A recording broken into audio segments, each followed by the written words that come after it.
hitting them very hard. This is 47 years of abuse and killing lots of people, killing and maiming lots of people. What is it, Peter? What more do you need to do militarily for this operation to end? More of the same, and we'll see how that all comes out. Right now, they've lost their Navy, they've lost their Air Force. They have no anti-aircraft apparatus at all. They have no radar. Their leaders are gone. And we could do a lot worse to one another. We're leaving certain things that if we take them out, and we could take them out by this afternoon, in fact, within an hour, they literally would never be able to build that country back. A new report says that the military investigation has found that the United States struck the school in Iran. As Commander-in-Chief, do you take responsibility for that? That is what? As Commander-in-Chief, do you... For what? For the strike on the school in Iran. A new report says the military investigation has found it was the United States that struck the school. I don't know about it. How do you respond to that? Are you talking to the CEOs of various oil companies, encouraging them to use this straight up? Yeah, I think they should. I think they should use it. How do you respond? Look, we took out just about all of their mine ships in one night. We're up to boat number 60. I didn't realize that big a Navy. I would say it was big and ineffective. But every one of their ships, just about all of their Navy is gone. It's bottom of the sea. Have they laid any mines in the Strait of Hormuz? We don't think so.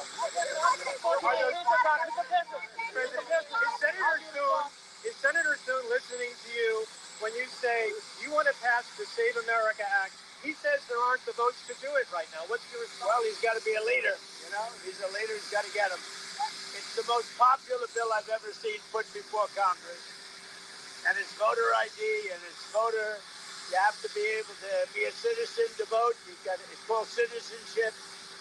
And we're also adding in no men playing in women's sports, no transgender mutilization of our children, and no mail-in ballots, fake mail-in ballots. We have none of that, except in the case of the military, etc. You're going to have fake ones there? Let's give up on this. Ah, so loud. So loud. All right. We have a down day in Railtown. It's down 1.5 pennies. Railtown currently is down 0.0148. HLP is trading at 104 flat. Finger is up 7.5 cents at 127. I'll have to look at that chart because that's, you know, maybe it has its spring rally. I don't know. But they still haven't raised money. They got to raise money, in my judgment. Got to pay their bills. GDC is up 3 cents, 3.98. Nixie's up 0.0176 at 5596. The Dow is down 300. NASDAQ is down 7. It's down 7. S&P is down 12. I noticed GoLogic is up a penny. I shouldn't laugh. I have it too. It's a joke.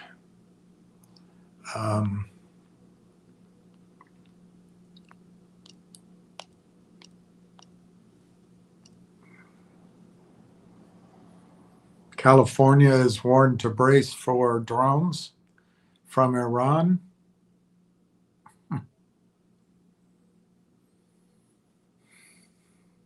Some genies just don't get put back in the bottle.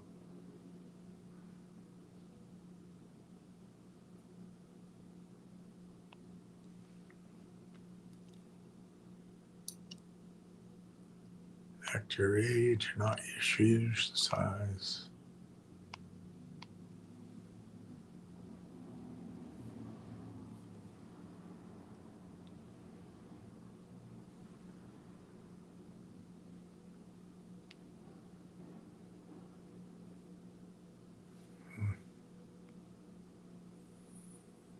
All right.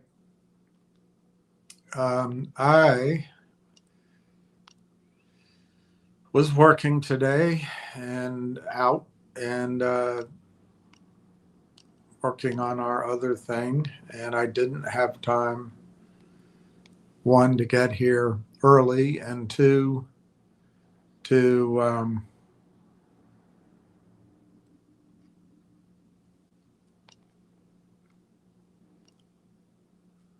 to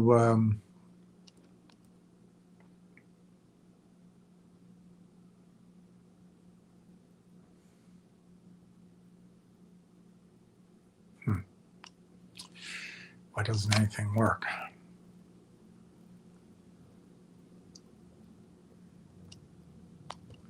Nothing is working. Okay. All right. So go back. All right. There we go.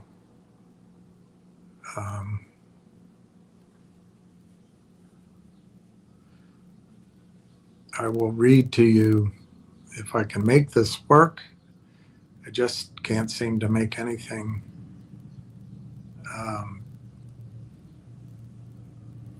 operate to my command. All right, so I can read to you. I didn't take a copy of it. Jason Harbison sent me something that I think's interesting, but I should have photographed it. I didn't, and but I can read it to you. He asked this question. Basically, he asked about sovereign AI as a topic at the GTC conference next week. The answer he got back: at GTC 2026, March 16th through March 19th, sovereign AI has evolved from a buzzword into a cornerstone of NVIDIA's industrial AI strategy, in quotes, industrial AI, in quotes, strategy. Jensen Huang has elevated it to a top tier theme, often describing AI as the quote unquote new electricity that every nation must generate and control within its own borders. Here is a breakdown of how significant the topic of sovereign AI will be next week.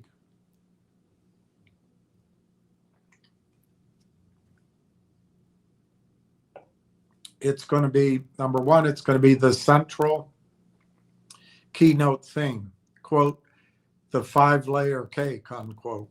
Jensen Huang's keynote, scheduled for March 16th at the SAP Center, positions sovereign AI as a primary driver of the 5-layer AI stack. He has explicitly stated, quote, every nation will build it, unquote, framing AI infrastructure as a matter of national security and economic independence. This isn't just about selling chips. It's about NVIDIA partnering with governments, for example, Japan, France, Saudi Arabia, to build domestic AI clouds. 2, dedicated, quote unquote, public sector and sovereign AI track.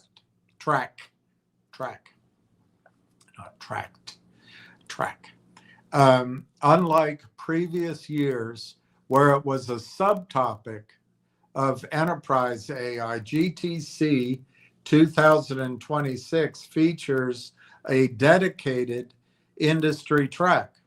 Key sessions to watch include, in bold, building sovereign AI systems under real-world constraints, focusing on the logistics of air-gapped or highly regulated domestic data centers. Bold, sovereign world models, discussing how nations can train models on their own cultural and linguistic data without exporting that data to foreign countries or clouds. Bold, AI factories and national infrastructure. A deep dive into how regional telcos and utilities are pivoting to become quote unquote AI powerhouses for their respective countries. And then three, this is all of a piece of how significant the topic of sovereign AI will be. Three, the hardware connection, Vera Rubin and security. The newly announced Vera Rubin architecture, R100, is designed with sovereign AI in mind. It introduces bold, enhanced confidential computing, advanced hardware level encryption to ensure that even the infrastructure provider cannot see the data being processed or up there processed, a hard requirement for government level sovereign systems. Bold, agentic AI focus. The Rubin platform's Vera CPU is optimized for autonomous agents that can run locally, reducing the reliance on external cloud-based API calls that threaten data residency. And then 4 is the last point. Economic and strategic context. NVIDIA is leaning into the sovereign AI narrative to hedge against potential fluctuations in the commercial cloud market. By making AI a national mandate, they are tapping into government budgets that are often more resilient than venture-backed startup spending. A key quote from a pre-GTC briefing, quote, AI is no longer a single breakthrough or application. It is essential infrastructure. Every company will use it. Every nation will build it, unquote. Jensen Huang. And then the further question, how many Canadian specific highlights in the conference. At GTC 26, Canada's presence is significant. They have a curling match to continue. It is significant, Canada's presence, particularly in the realms of autonomous systems, industrial automation, and generative AI. While the event is global, several heavy hitters from the Canadian ecosystem are prominently featured. 1, key Canadian presenters and visionaries. Several of the most anticipated sessions feature Canadian-led companies and researchers. Bullet, Raquel Urtasun, CEO Wabi, a staple at GTC, the Toronto-based founder, and it doesn't make it clear, but I'm going to guess that's a male, Raquel Urtasun, but Raquel Welch wasn't a male. I don't know. So the Toronto-based founder is a featured speaker. There you go. Her sessions typically focus on physical AI. Let's get physical. And the next generation of autonomous trucking, which aligns with the conference's shift toward agentic and physical AI. And that, I would submit to you, is Rail Engine. Bullet, Etienne Lacroix, CEO Venetian, based in Montreal, Lacroix is a featured speaker discussing the intersection. Why don't we just go all stand in the intersection when anyone uses the word discussing the intersection of any bloody thing? Things become so mimish, memeish. Discussing the intersection of industrial AI and modular automation. Okay, so that's what Etienne.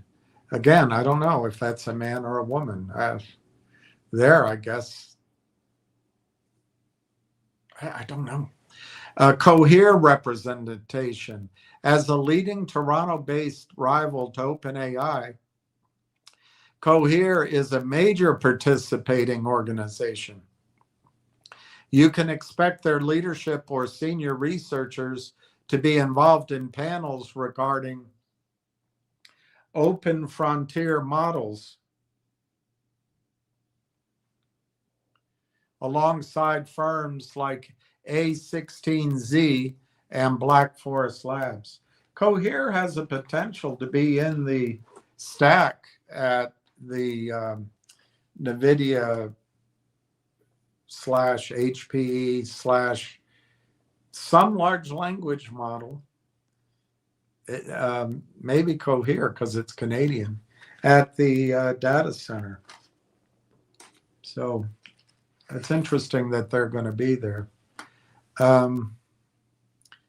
So number two, as to Canada being important at the conference, is companies and organizations highlighted. Canada is well represented across the exhibitor and partner lists. Bullet, Wahabi, highlighting their AI first approach to self-driving technology. Bullet Vention, showcasing how their map to motion platform integrates with NVIDIA's digital twin and robotic stacks. Bullet Cohere, likely focusing on enterprise-grade LLMs and RAG, retrieval augmented generation solutions. Bullet SHI Canada, they are hosting specific resource hubs and potentially off-site networking events related to the conference. And Bullet, the Pan-Canadian Research Trio. While individual sessions are still being added, representatives from Mila, Montreal, Vector Institute, Toronto, and Amy, Alberta, are frequently present in the quote unquote AI for science and quote unquote academia tracks. And then three, Canada and sovereign AI. While there isn't a dedicated Canada keynote, the main stage is reserved for Jensen Huang. Canada is often a case study in the AI, sovereign AI discussions. Bullet infrastructure. Discussions regarding regional AI factories often reference Canada's early lead in national AI strategies. Bullet linguistic sovereignty. Given Canada's odd use of the English language, oh no, it doesn't say that. Given Canada's bilingual requirements, Canadian firms are often highlighted in sessions about training models on diverse, localized data sets without relying on US-centric cloud providers. So the summary, Bullet, keynote and main stage presenters, at least two high-profile Canadian CEOs, Wabi and Vention. Bullet, major companies,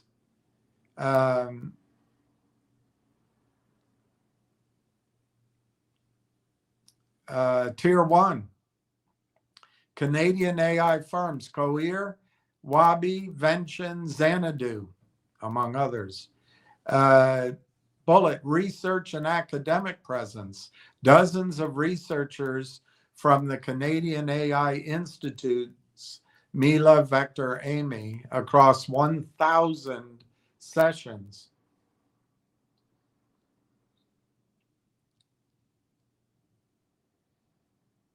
At GTC 2026, the Canadian Sovereign AI story is one of the most cohesive national narratives at the conference, driven largely by the trio you mentioned: TELUS, Railtown AI, and AI Partnerships Corp. Here's how these entities and the 180 companies are showing up. Number one, TELUS, Canada's sovereign AI factory flagship. TELUS has taken center stage as the first North American NVIDIA cloud partner to launch a fully sovereign AI factory. Bullet, the infrastructure. Located in Rimouski, Quebec, this facility is powered by NVIDIA H200s, GPUs, and 99% renewable energy. It is being highlighted at the GTC as the gold standard for how telcos can pivot into sovereign compute providers. Bullet, GTC representation. While TELUS is featured in the broader quote unquote sovereign AI for telcos tracks, their primary role is as the quote unquote landlord and compute provider for Canadian AI. In the Canadian ecosystem, ensuring data residency for Canadian startups and government agencies.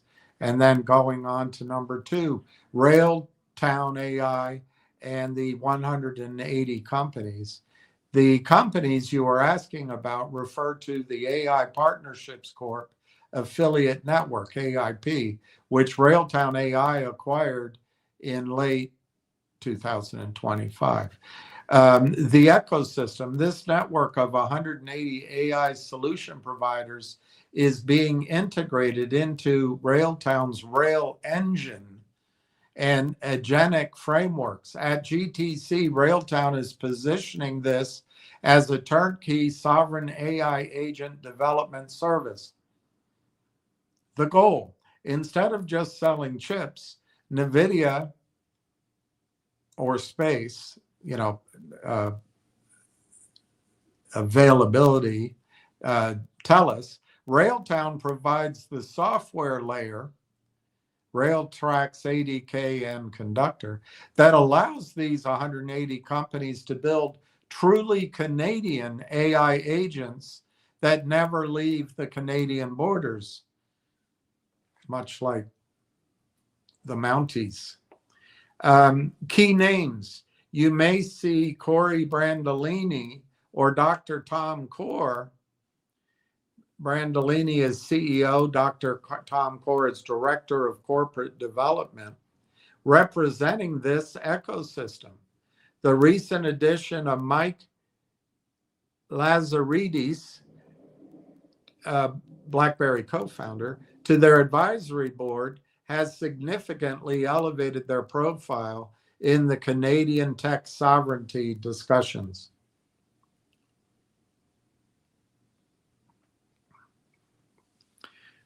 While NVIDIA's keynote focuses on global scale, the Canadian contingent is highly visible in the public sector and sovereign AI industry track. Telco sessions. TELUS is a primary case study in sessions regarding AI RAN and national AI factories. Yeah, girl, you better run. Startup spotlight. Railtown is a key player in the agentic AI narrative, specifically focusing on how small to mid-sized enterprises, SMEs, can use sovereign infrastructure without the cost of building their own data centers. Collaboration highlights. You will see promotional highlights of the TELUS plus Railtown plus Uniserve partnership, which offers an end-to-end made in Canada AI stack.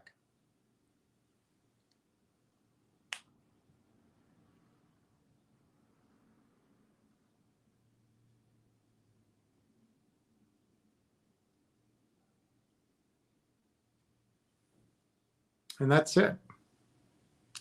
It's 4 o'clock. Let's see how the day went. Never ask an Italian, how does day go? It's an old joke. My uncles used to say it. I'm Italian. Don't get mad. My uncles weren't much, well, one of them anyway, isn't much older than I am.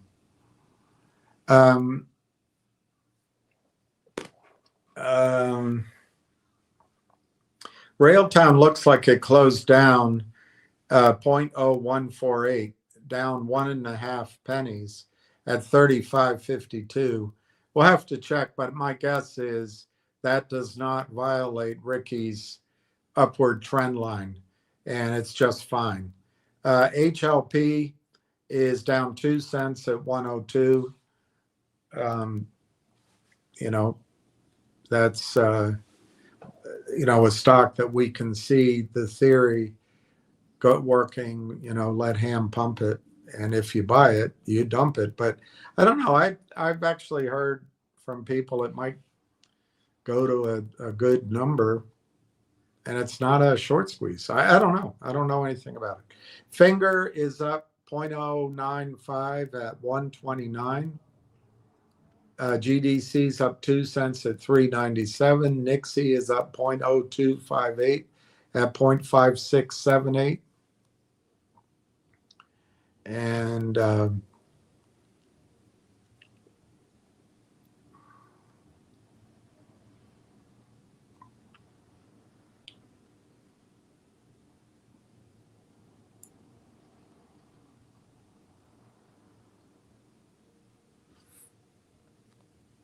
I did see an article that, and you just heard it, it looks like the United States is to blame for the strike on the Iran girls' school that killed 175. And apparently that's according to a U.S. government source, a military investigation. Donald Trump had previously blamed the Iranian regime. But in fairness, he said if he heard differently, he'd tell us. So who knows? Who knows what'll happen?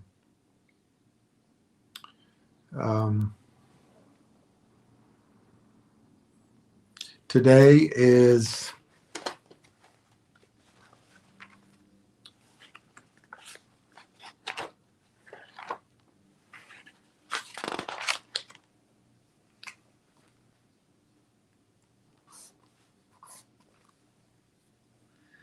today gives us 2 more days, 2 more trading days until the start of the conference.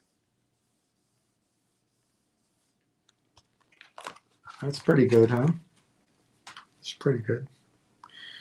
And I told you we had 18,339,223 shares, didn't I? 18,339,000. That's a big number. All right, let me go to the top. Silver skyrocket, number 1. Hello, he says. I say hello. Fast Eddie is number 2. How do dollar bill? How are you, Fast Eddie? Silver skyrocket. Hello, William. Chess night. Hello, all. With the best dog. Sung Hee, good afternoon. Hi, Sung Hee.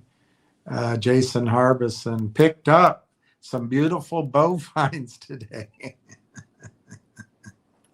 That's such a nice position. I'm yellows. I am yellows. That's great, Jason.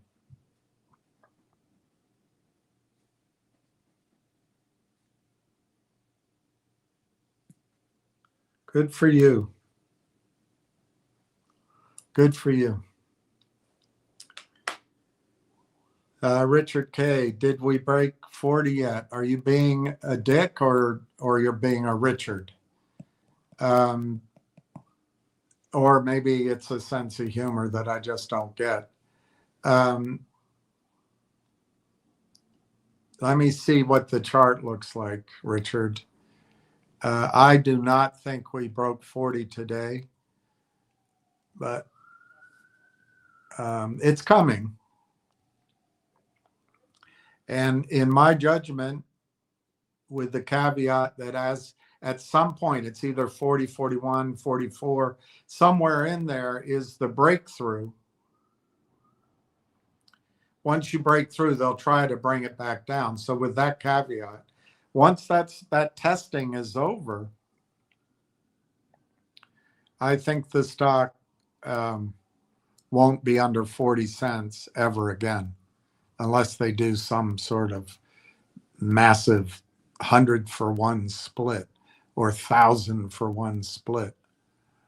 I don't think you'll ever see it under 42.5. That'd be my guess. 42.5 is the breakout number.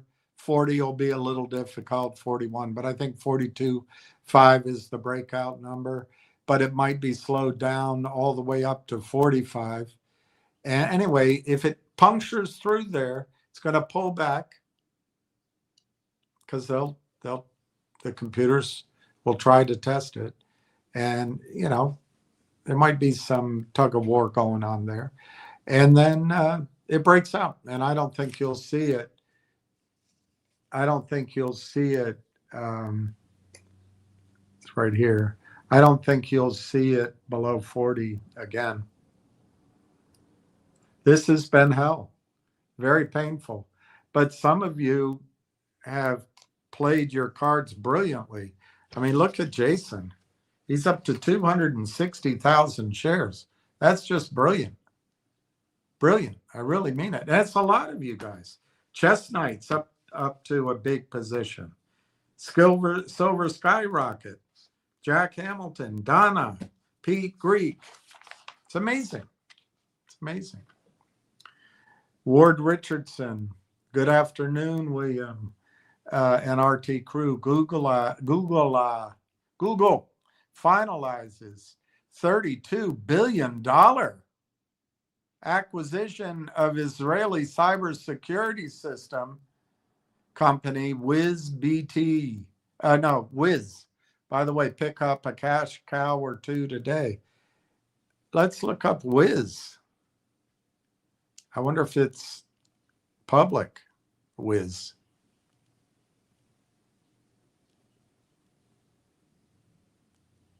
Wizz Air Holdings?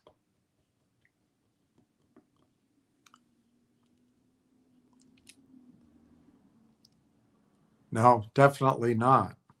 Okay, so let me go to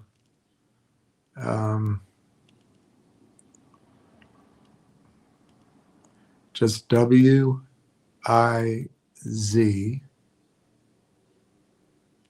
and then I'll say Google. Should pop up. I'd like to see what they were. Welcoming Wiz to Google Cloud, redefining security for the AI era. Google completes $32 billion acquisition of Israeli cybersecurity firm Wiz. A bunch of guys, young guys. They have their whole life ahead of them. Good for them. In the biggest exit in Israeli history, Google completes $32 billion deal. That's the Times of Israel. I mean, they're not going to let me read it because it's going to be behind. No, maybe not. The largest ever purchase of an Israeli founded tech company was completed on Wednesday after multiple antitrust regulators cleared the acquisition of cybersecurity unicorn Wiz by Alphabet's Google for a staggering $32 billion. The completion of the transaction is expected to funnel $3 billion into Israel's state coffers in tax proceeds, as the four founders of Wiz and many of its employees are Israeli residents, and some of its investors are based in Israel.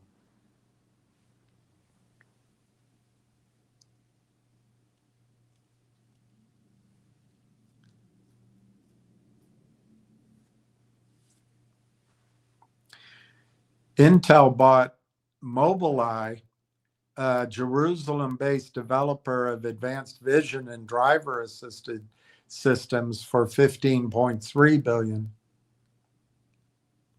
For Google, this represents the largest acquisition the search giant has ever made.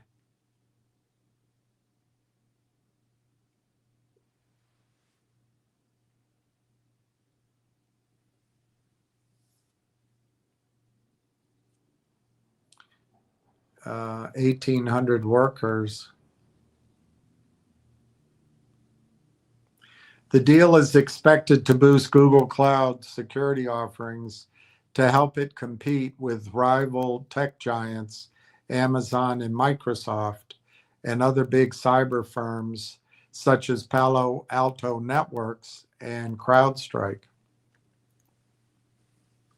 With this acquisition, Google seeks to build an AI-powered cybersecurity platform which combines its threat intelligence and security operations with Wiz's cloud and AI security platform. Asaf Rappaport says, our mission is bold and unwavering to help every organization protect everything they build and run. Wiz was founded in 2020.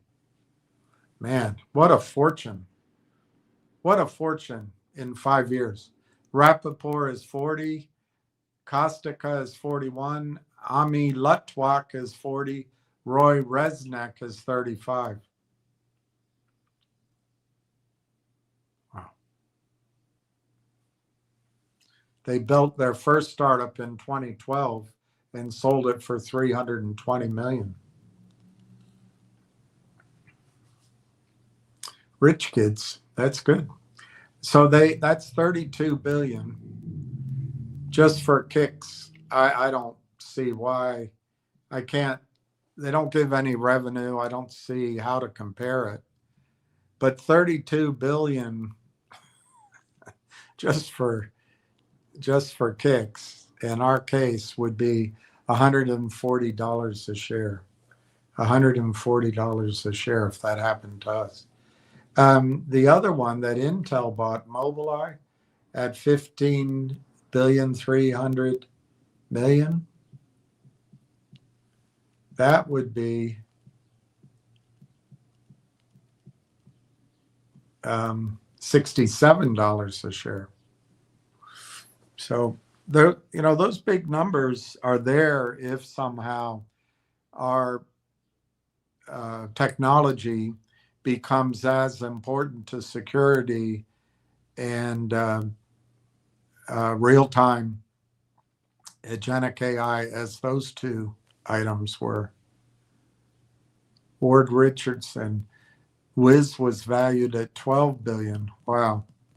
So there's that bidding war phenomena. Google won, and I guess Google has some connections to Israel, but maybe the other companies were bidding as well. Maybe it was an open bid rather than a friendly bid. I don't know. Chris Boards. Chris B Cards. Never heard of Railtown. Never heard of you. It's a mutual experience. But that's this gives you a chance to learn about Railtown, and maybe we'll learn about you. Pat M, were there really girls going to school? Oh. Oh.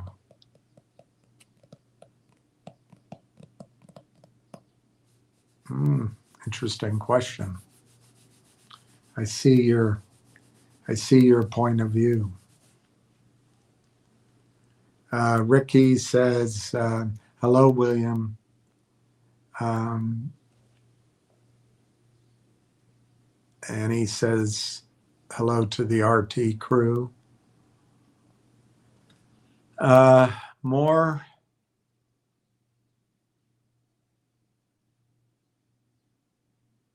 Fornex. I don't know. That's on the verge of either a dirty expression, or you're talking about having more X's, or you're talking about more foreigners. I don't know. So I don't know how to pronounce it. What brokerage do you use? Newer Trader. Railtown isn't on Cash App. What I've been using. Well, I don't know. I've never heard of Cash App, but Cash App and the other newer entrants to online trading, I think they're all trade in this netherworld of security entitlements. It's not real shares. They're about as bald an example of how brokerage firms, when you buy stock, they put the stock up in the brokerage firm's name at the DTCC, and then they stuff everybody's accounts with securities entitlements. So I don't know. I don't know if Cash App has a block of Railtown stock that they can, have fun with. But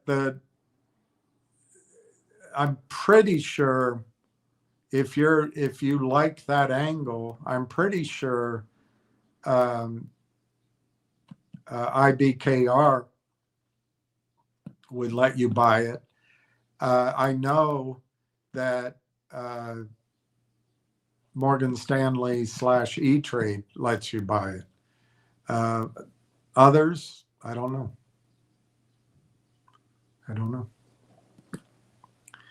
Matthew Kollar, Schwab has it. The symbol is RLAIF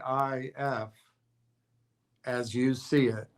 But if you have a Canadian brokerage account or an international brokerage account, you can buy it under the symbol it depends, but it should work. RAIL.CN. RAIL.CN. But there is a company out there that really is, a choo-choo train company, big one, with the symbol RAIL in North America, in the United States. But if you're in Canada, you can buy the Canadian shares. It is a Canadian company, after all. You can buy Canadian shares under RAIL.CN. I mean, it might be, depending on your app, it might have a different handle on it, but you can buy it in Canada if you have an international brokerage account.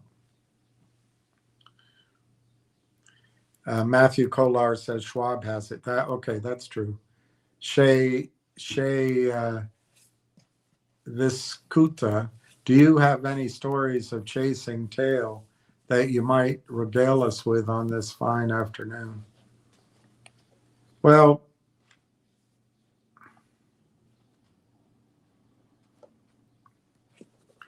I promised your mama I would never discuss our evening together. Ricky Brogan, Papa John's, Pizza, some fun wanting to buy them as well. Papa John's. Ward Richardson, Ricky Brogan, Papa John's used as SoundHound technology. How? They put it in their pizza? Or they put it on their trucks? Ricky says, thanks, Ward. All right, so it's 4:20. And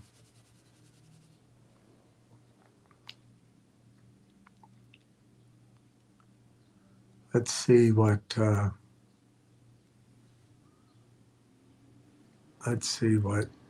if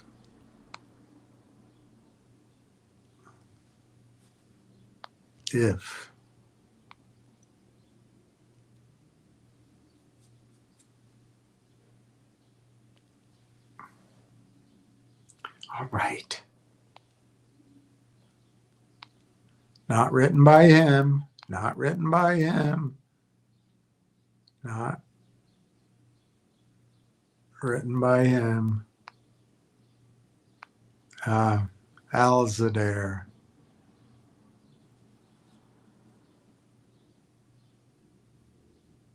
That's an interesting article. That would be a good one to read.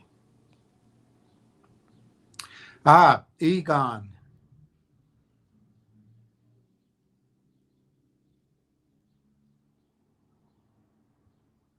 It says watch. So let's see what Egon von Greiritz will tell us. How long is it? I don't want it to be long. This is the time to buy, not be worried about the correction. Corrections gives you an opportunity. So we've seen quite a lot of excitement in gold and silver markets in the last few days. Friday, we had one of these quite violent, but I would say totally normal correction in a bull market and a bull market which has moved very fast. People have to remember that. Gold is up 86% since January 2025, and silver is up 155%. You have to bear that in mind when you look at these corrections, because both gold and silver are up massively in the last year. Now, just look at, for example, the Standard & Poor's against gold. If you look at that chart, gold is just bottomed against the Standard & Poor's index and has just turned up and broken now the downtrend and is in the clear uptrend. And that uptrend is a multi-annual uptrend. So we're going to see paper market losing massively against real markets or real commodities like gold and silver. I expect this to last many years, 5 years, 10 years, maybe longer. It's a new monetary era, and that will lead to the end of the present currencies as we know them. And of course, it will also lead to the end of the financial system as we know it. It's not going to totally finish, of course, but it will be totally different in a few years' time, be restructured because banks will have problems and many banks will fail. Sovereign bond markets will also collapse. Interest rates will go up to percentages that we saw in the 1970s, which is high teens, 20%, maybe even higher, and there'll be high inflation. Let's look at the fundamentals of the actual precious metals. As I pointed out at the beginning, the precious metals correction that we've seen now is a totally normal correction. And obviously, the investors that have bought in the last couple of weeks, they're slightly down now, but gold, for example, is actually unchanged on the year, while silver is a bit down on the year, just marginally. So the move is so fast that we forget the price was just a few weeks ago. But remember what I'm saying here, that is that gold and silver are in an era where they will go up by multiples from here. And, obviously, measuring it in paper currency like dollars or euros or yen doesn't give the true picture. That is not the real appreciation of the precious metals. The real one is if you measure it in house prices or in cows or chickens, but nobody does. It's so convenient to use dollars. But investors should really not look at how much money they're making in dollars or how many dollars of metals they have. They should look at instead how much gold they own and how much silver they own and measure that in ounces or kilos or grams if you want. And that's the true measure rather than looking at a paper price, which is actually meaningless when the currency is being debased by the day. Now, we should have a look at the exchanges where actually silver and gold are traded. COMEX in New York is a paper market. It's a fake market or a false market at least. And there prices are being manipulated by big bullion banks and by hedge funds. Let's take, for example, the last drop that we saw on the 30th of December. This is the massive falls in gold and silver, and there are normally circuit breakers that stop the fall and freeze the market for 10 minutes for the market to recover. But the hedge funds have found a manipulative way of really cutting out these circuit breakers so they can set prices and price limits that circumvent the circuit breakers. And that's what they did on Friday. So we never saw a 10-minute stop in the metals markets on Friday. Instead, we saw a 5-second stop that is hardly noticed. And this is the way that hedge funds can actually circumvent the circuit breakers and continue trading throughout the day and continue selling, which really is totally against the spirit of how the circuit breakers should work. But of course, hedge funds are more clever than whoever sets up the system. So if we look at COMEX now,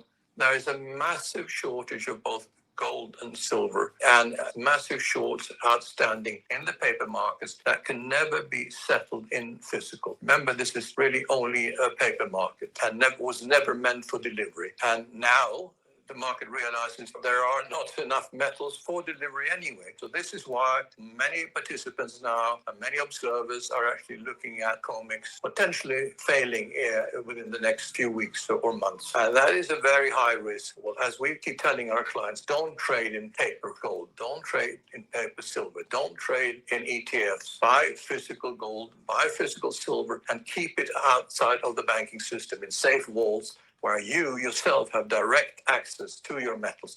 That is the only way to preserve wealth and hold your metals. Now, going over to silver, silver is the biggest problem market now in precious metals. And physical silver is traded on the LBMA in London by LBMA banks in London. And that is a physical market. But it's not a physical market anymore. There are over 2 billion ounces of silver claims. That is 2 years production, or more than 2 years production. And that silver just doesn't exist in physical form. So if these paper holders ask for delivery, which they will do, there will not be any physical silver to deliver. And this is why there's a high likelihood that also the LBMA market in London will fail. So I want to come back to the fact that you have to expect now, as an investor in gold and silver, you have to expect much higher volatility. I said years ago that silver is not for widows and orphans because it moves very fast, and if you can't take the heat in the kitchen, you should stay out. But at the same time, silver is an incredible opportunity to get real returns on real assets here in the form of physical silver, because we expect silver to move a lot faster than gold. We started buying gold in 2002 for our clients and for ourselves at $300. We actually bought bigger amounts already then because we saw this end of the monetary era already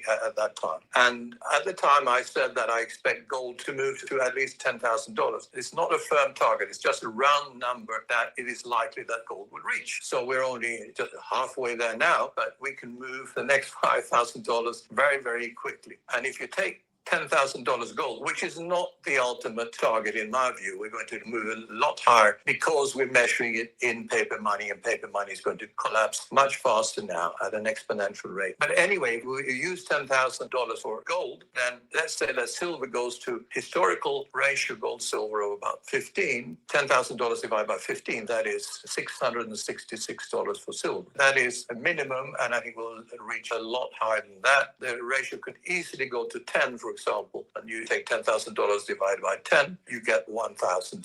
But it's not the point here that you're speculating to make money on gold and silver. And this is, as I said, really not real money, because a lot of it is inflationary money because the currencies are going down so fast. So you're holding gold and silver to protect yourself, your family, and to protect generational wealth against the end of a monetary era and the destruction of paper assets, and obviously including money. Don't hold any money in the bank. The banks probably won't survive, and the paper money will not survive either. So don't be afraid of buying more gold and silver here. You've got a fantastic opportunity, especially in silver, because it has had a bigger correction. So buy here, buy as much as you can afford, both gold and silver. Gold is the king of metals, but silver represents a fantastic opportunity. So for anyone who hasn't bought enough at this point, this is the time to buy, not be worried about the correction. corrections gives you an opportunity, which is unique right now, and therefore take advantage of that. As Mr. Gold, James Sinclair, said a few years ago, he said, there will be a day when both gold and silver will go no offer. That means no one will offer you a price for gold and silver because there's such a shortage and you can't get hold of it. So there's a bid, which means people want to buy it at a price, and there's no offer because there just isn't any physical silver or gold available. So in summary, the correction is just a normal correction, just an opportunity to increase your share of gold and silver if you haven't bought enough already. And then just don't worry about it. We will have many more volatile corrections, but I think the next move when this correction is finished is going to be a very big move again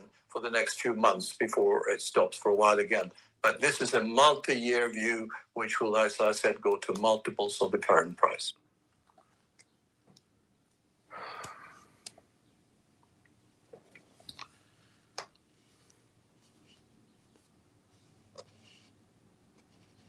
The Conway Twitty of gold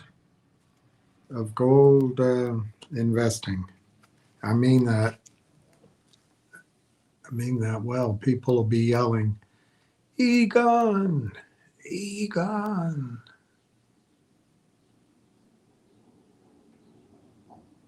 It's too bad.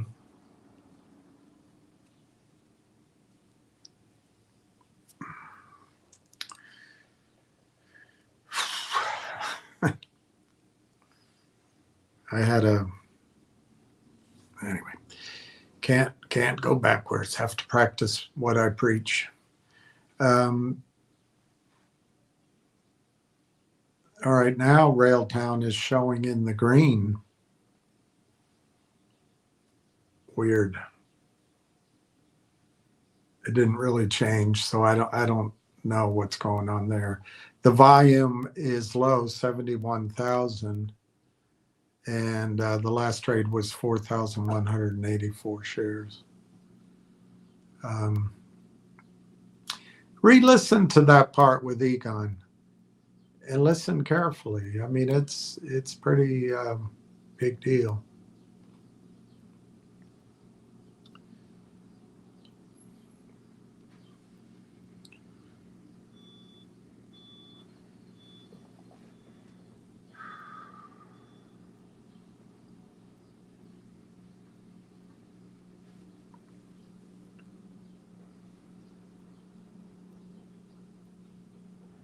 There's, I still haven't heard.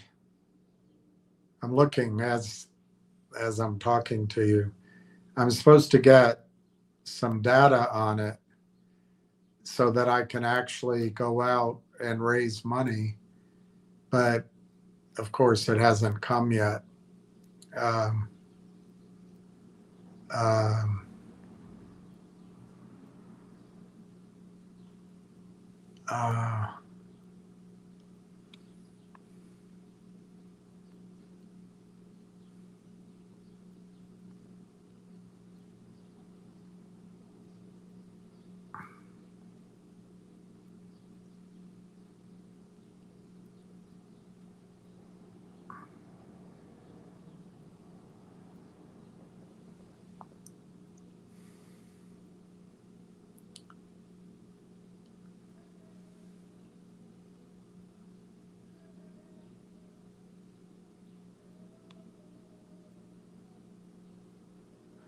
Anyway, I just got a text I don't understand. Somebody I've never heard of.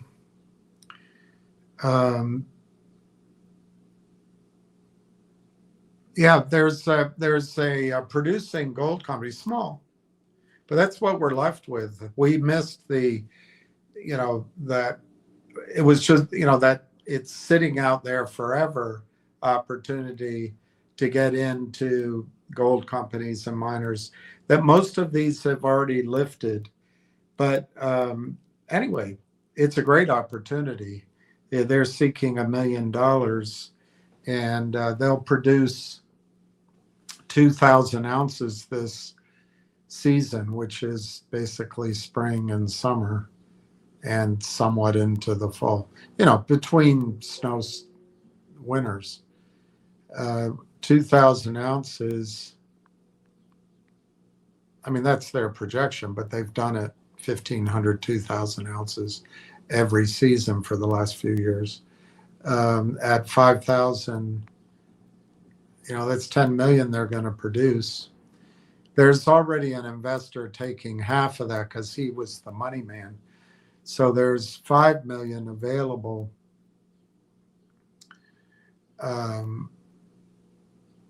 to pay back $1 million if we were to raise it during this year, or they would prefer that the gold be sold and money's distributed in November approximately. And in that case, we might be able to ask for a higher percentage of the monies, but it's likely to be a 10-year run. So it just got to negotiate it. But it's a way of getting, I'm just thinking out loud, it's 5 million at 5,000 on our half. If we raised $1 million, I think we could secure the $1 million to get paid back, maybe plus a preferential return against that first revenue. That's how I would do it. But then the question is, how much residual do you ask for? I think a quarter of the whole project. That's what I told him I wanted, but that might be a little high considering. Anyway, that's what I would ask for, maybe 3/8 to have some negotiating room. But there's one or two other people coming in with financing. Anyway,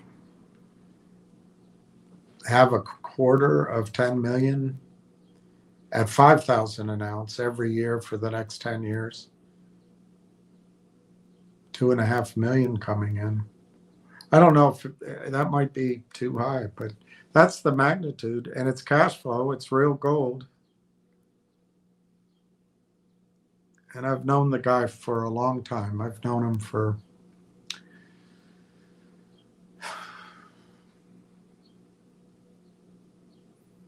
at least a decade, but I'd say I've known him for almost 15 years, 13 or 14 years. So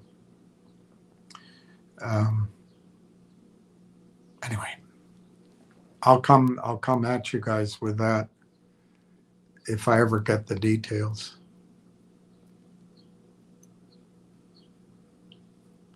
If I ever get the details.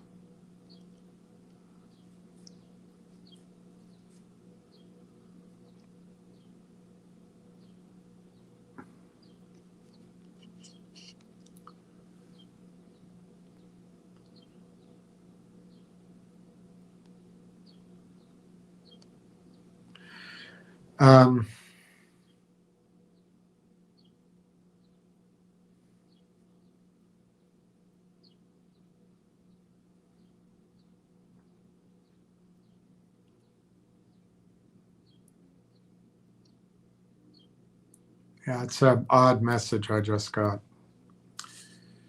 I'll find out what it means. I think it has something to do with our other project.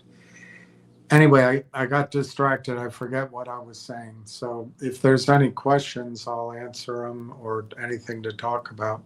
Otherwise, remember, Railtown is providing a very similar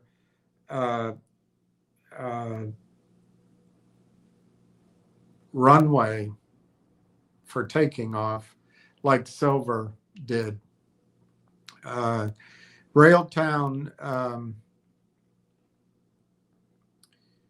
spent a little bit of time down at 25 cents. Not very long now that we look at it, but it was enough to get Brandon's friend out of 50,000 shares. And that, I try so hard to give information So you have strength of information to withstand the emotional stress of selling off. We all go through it. But anyway, that's a lot like silver when it went down in 22, 25 range. I'd say that was a year ago. Maybe it was 14 months ago, a year ago.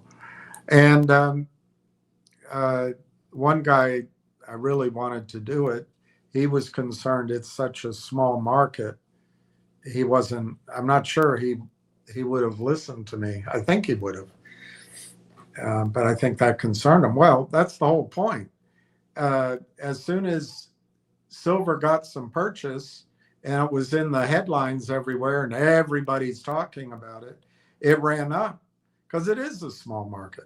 But as I warned you, when it got up there, it gets really tricky because they, being the 26, 24, 26 or so cowboys, they can control the whole thing. They just sell silver that doesn't exist. They do it in scale, at scale. They break the rules, doesn't matter. And Jim Sinclair, who I used to listen to, he's since passed on, but he followed the gold markets forever with this. And it's been ever thus. And it works in the interest of the empire, as Colonel Wilkerson calls us. But it certainly works in the advantage of the city of London, because it means the dollar and the pound are strong. But they're just pieces of paper, just like any other currency. And, that's probably more about the war in Iran, our attacks on Russia, and our essentially regime change in Venezuela, then is that our financial system is in trouble. I wrote down here what Egon just said, 2 billion ounces of silver claims. 2 billion. 2 billion. Last time I looked at those numbers, I was more in the range of 800 million to 1.2 billion. Call it a billion. 2 billion. And to the best of my memory and knowledge and belief, at most, there's 200 million ounces of silver. At most, 200 million ounces of silver in the warehouses in London and in New York to cover this. Silver is going to become unobtainable, and it's going to go it's going to go no, I guess what it would be, no offer. A lot of bids, but no offer. No offer, nothing for sale. And that's coming. I would have loved to have gotten this other company funded with my friend, but his money is just tied up in a bureaucracy. And I would have loved to have gotten us into a situation where we could have been in silver, physical silver, early. Some of you listened to me. But we got to every day take it where we are. And it's going to be a multi-year. It's going to be multi-year. So right now, silver looks expensive. Right now, gold looks expensive. But 10 years from now, these prices will be cheap. So we got to go with what it is. But anyway, Railtown's in a very similar runway. We had the stock peek its head up over the horizon, or up over the hedgerow, or up out of the ditch.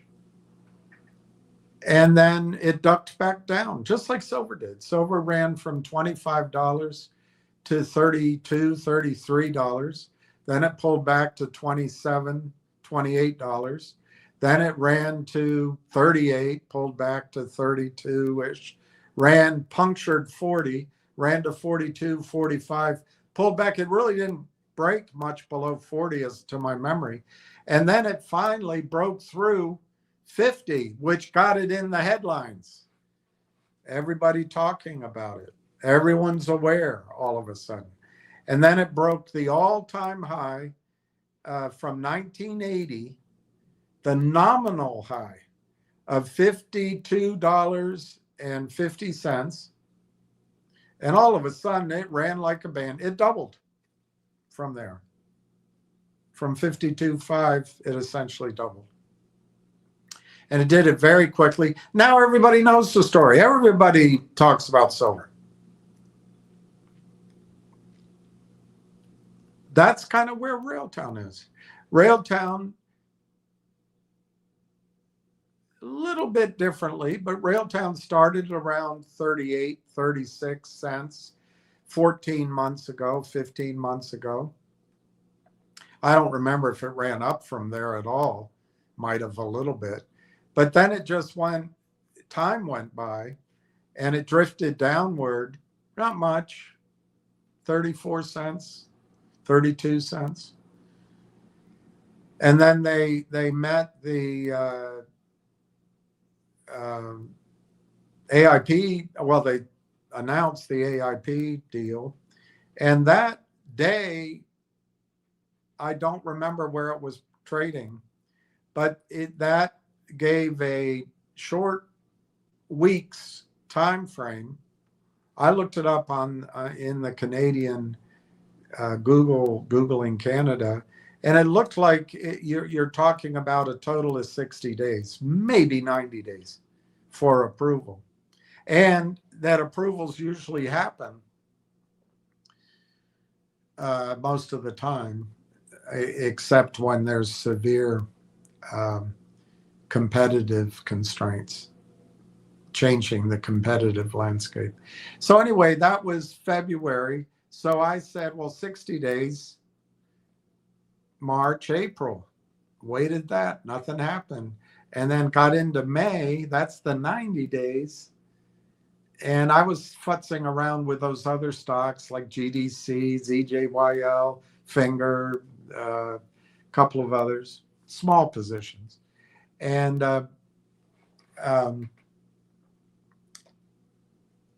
it went June. And man, I couldn't stand it anymore.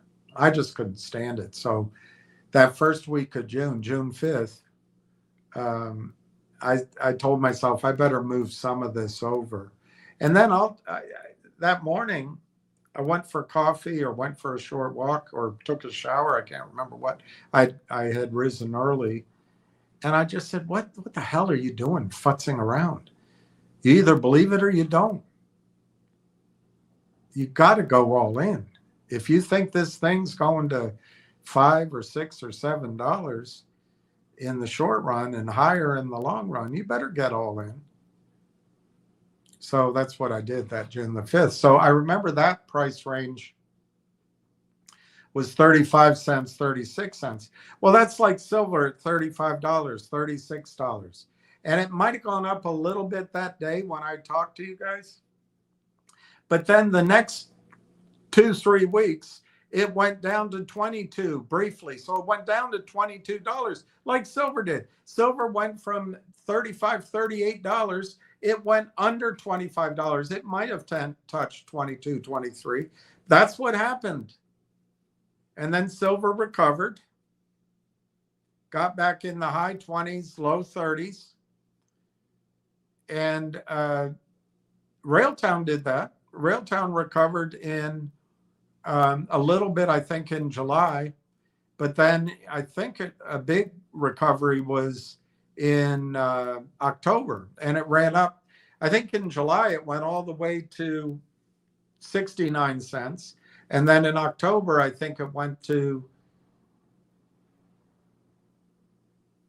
like, I don't know, 60 cents, 64 cents. Those are higher than what silver did. Silver, it took a while longer, but it's similar in the sense that silver, once it broke 52.5, it went to 70, went to 80, essentially went to 100, and now it's pulled back. Well, Railtown did that twice. It went to $70, call it 70 cents, pulled back hard. And then it worked its way back up to 64, pulled back hard. And then toward the end of the year, with tax loss selling, vacations, the continuing saga of nobody who knew the story being able to buy it, and nobody who should know the story not even hearing about it. Well, that all changed when Donald Fagan and his partner from Steely Dan bought in just recently. They're cleaning things up. I think you're coming to the end of the first quarter. I think they paid off the investment bank Canaccord Genuity. It was in the filings. So it just seems like that period now is behind us. It's almost akin to when silver broke through 52.5 for the first time in 45 years. And I think that's what we're about to see with Railtown. Railtown's about to break through $45.45, but it's gonna puncture that 60, 64, 69 cent high. And I think it's going to be a similar experience. Everybody's going to be talking about it. It's going to be in the headlines. And it'll double in a heartbeat, just like silver did, essentially, rough numbers. So it goes from 70 to $1.20, $1.40. That's where silver's headed, by the way, $140, $150. Anyway, when it gets there, they will try to bring it down if they have the power to. But, more time goes by, the more time for a Mavericks with an X, the more time for a OMERS Ventures to go through the process of committee votes. Why don't we circle round? Why don't we get back together next week? Why don't you build your file? We'll gather. Let's gather in 2 weeks, and we'll meet at the intersection of Broad and 6th, and hope we're not run over by a truck. But let's gather at the intersection, and we'll ask for approval. Why don't we grant approval that Mavericks can build a position in Railtown? We've checked with our legal department. They say that the boxes have been checked on the non-competes and NDAs. We've checked with our compliance department, and they say everything's okay with the regulators. And what we'd like to ask the investment committee is, can we make an exception so that Mavericks can buy in size Railtown below $5 a share, below $4, below $3, below $2, below $1, with the aim of building a position of 10%. I'm making it up. Well, the more time goes by, the more those things are happening. And when the stock busts through the confusion in the low 40s, I think it'll get tripped up there a little bit. Some people are pissed off. William was too stubborn. He stayed with it. We could have gotten out in November and doubled up at the end of December. Yeah, that's all clear in retrospect. And I wish I had done it so I could have a position as big as Pete Greek. But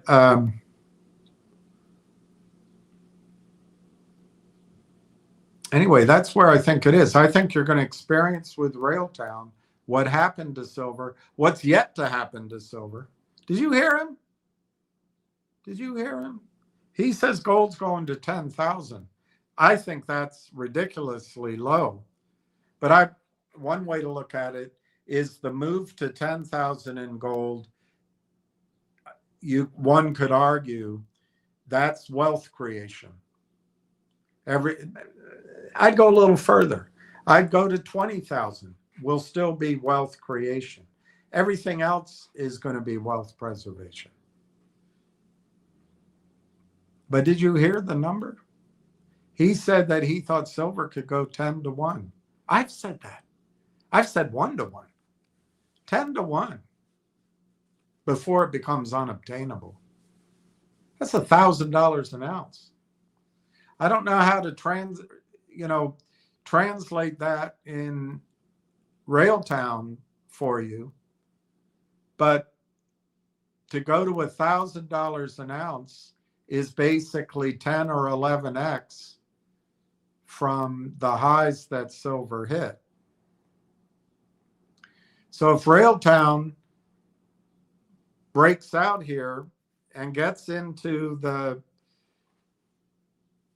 that position of doubling after it breaks out like silver did, and then it, according to Econ, it still can go to 1,000. That's 10 or 11x from here. So if you take $1.25 instead of $1.40, and you give that a 10, that's $12.50 a share. Give it 11,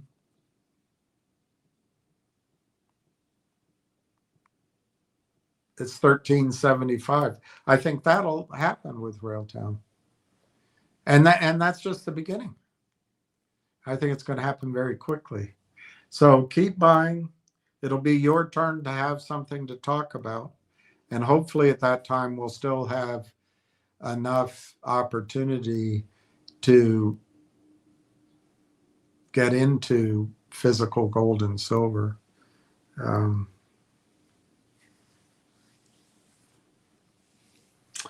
So we'll play it from there. All right. I'm going to leave it at that. It's almost 5 o'clock. I don't see anyone commenting, so I'm probably talking to myself because nobody is home alone. Dun, dun, dun, dun, dun. 457.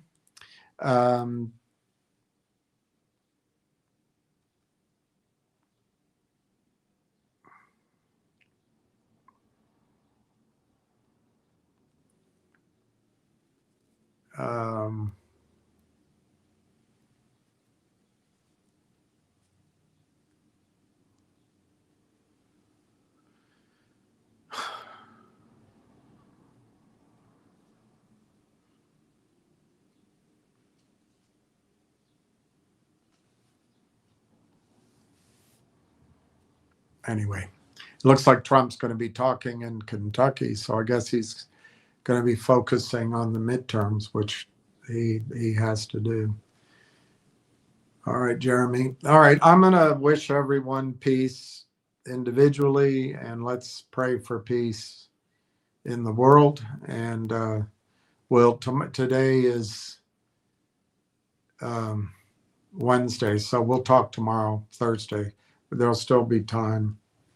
2 more days anyway, maybe. I mean, I could be wrong. Maybe the Railtown experience starts in April, but I think this conference is a big deal. So we'll find out. All right. Peace, everyone.